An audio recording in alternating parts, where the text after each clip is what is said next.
female fencer stands up for fairness in women's sports. She did it by taking a knee and refusing to compete against a biological male at a tournament over the weekend. The referee's response, a black card, the sport's most severe penalty, which means expulsion from the tournament. Let's bring in the athlete at the center of it all, Stephanie Turner. And Stephanie, thanks so much for being with us. We really appreciate it. Thanks for having me. So this was an Olympic qualifying event, my understanding of it is. This was something that you had prepared all your life for. It wasn't an Olympic qualifying event? I'm sorry, I had heard that this morning. No, it wasn't. It was an important event, though. And this is something that you've been preparing for an awfully long time. You decided that you were going to take yourself out of the tournament. What was the thinking in leading up to the decision where you took a knee? Right, so this was actually a regional tournament held by the USFA at the University of Maryland. So part of my pre-competition ritual is to check the online registration to see who is going to be there and just double check my check-in times. And on the registration list, I saw Redmond Sullivan's name listed there.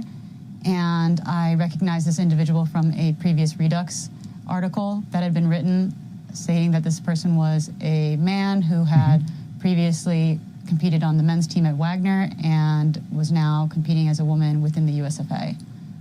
So from that point, I just got really disappointed with the USFA and with this tournament, and I just felt like at a loss. I'd already committed so much money to it and training hours, and I was literally looking forward to this. I do this tournament every year. Yeah. I think this may be like my 10th year in a row doing this tournament. And I just got really sad and I started crying because this was like the last thing I wanted to deal with in my competition. So at one point in the video, so we see you take a knee and then the official comes over. What did you say to the official at that point? So the official came over to me and asked if I was still refusing to fence, and I said yes. Oh, and are you talking about initially? Yes. Or when I got the black card? No, initially. Initially, I told them that I was refusing to fence because this person is a man and I am a woman, and this is a women's tournament, and I refuse to fence on principle. And then later, right after this, we see your opponent comes over. What did you say to your opponent at that point? My opponent was a little bit confused, thinking that I was maybe hurt. And I said, no, I am refusing to fence you because I'm a woman and you are a man. I have much love and respect for you, but I will not compete against you. Wow. And he responded, okay, well, there's a, yes? Yeah, I was just going to say, I'm sorry, what was his response? His response was, okay, but there's a member of the board of directors here, and he supports me, and there's a policy that says that I'm a woman and I'm allowed to compete in the women's tournament, and if you do this, you're going to get black carded. And I said, I know. So here's what USA Fencing said in a statement to Fox News Digital. USA Fencing enacted our current transgender and non-binary athlete policy in 2023. The policy was designed to expand access to the sport of fencing and create inclusive, safe spaces. It goes on to talk more, but this idea about inclusive, safe spaces, what about inclusive, safe spaces for female athletes? Right.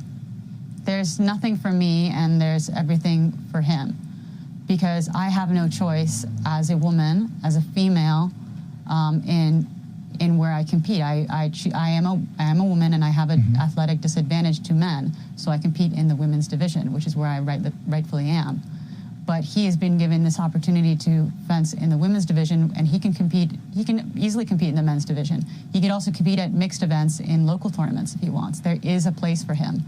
So the idea that they're creating, they're expanding the women's is just essentially making it an open tournament that can include men, and it ends up hurting me and other girls. So you've got the support of Riley Gaines, who was on our network earlier today, and former tennis star Martina Navratilova, who put this out on X. She said, "This is what happens when female athletes protest. Anyone here still think this is fair? I am fuming, and shame on USA Fencing. Shame on you for doing this. How dare you throw women under the gender BS bus?" I mean, this doesn't come at the expense of male athletes. We don't see this in the flip side of the coin. This all comes at the expense of female athletes like yourself, like Riley Gaines, like the girls who lost that race by 7 seconds in Oregon, like the girls who lost the pole vault event in Maine. I mean, this is happening across the country, right. and to a large degree, women support this. Right, it's happening in every sport and at every level, and there's really no option to go around this when there are extremists who take up positions within the authoritative body of the USFA. So I have very little option other than being forced to fence. And I have gone down other pathways, like back in 2023 Summer Nationals, I just didn't sign up to fence in the Div 1A women's foil because there was another transgender person that I'd recognized in that tournament. So, I mean, I've avoided it as much as I can, but at what point do I have to just avoid all tournaments altogether because there's going to be somebody who's trans there?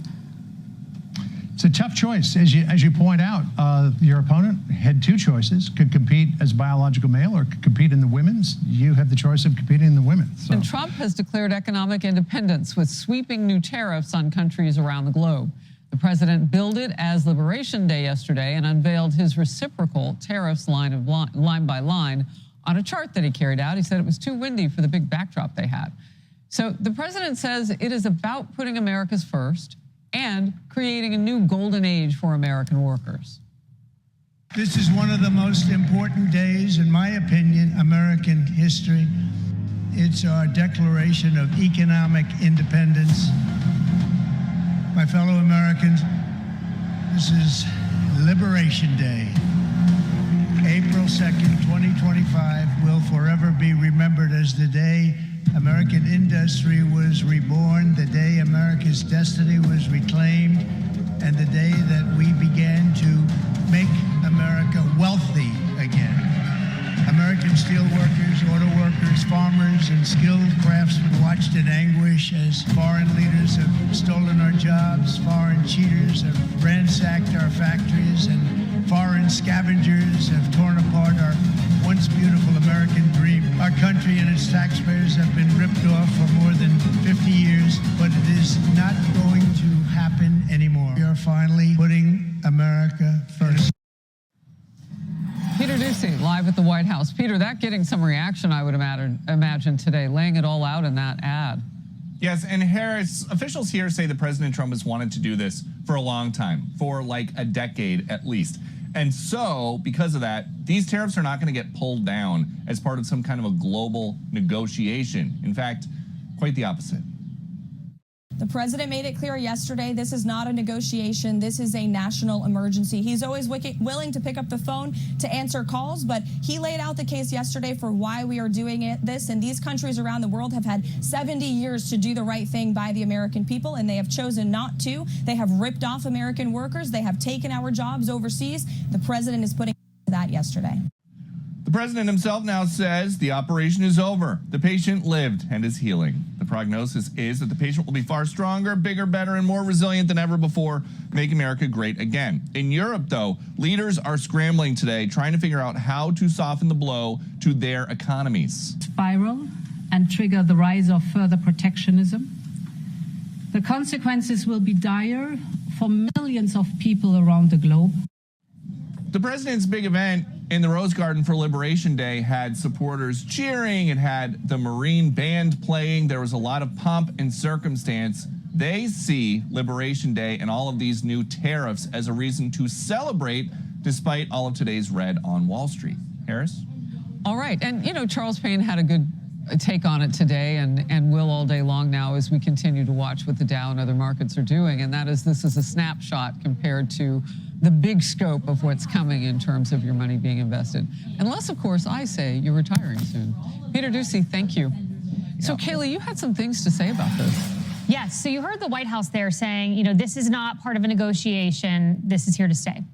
I firmly believe that is posturing. This is the great deal maker, the great negotiator, and he's someone who understands how to get to a good end result. And with that in mind, you set the posture that this isn't going away. These are here to stay. You've had 70 years to negotiate. That's what I think this is. The $6 trillion question, as Politico put it, is what's next.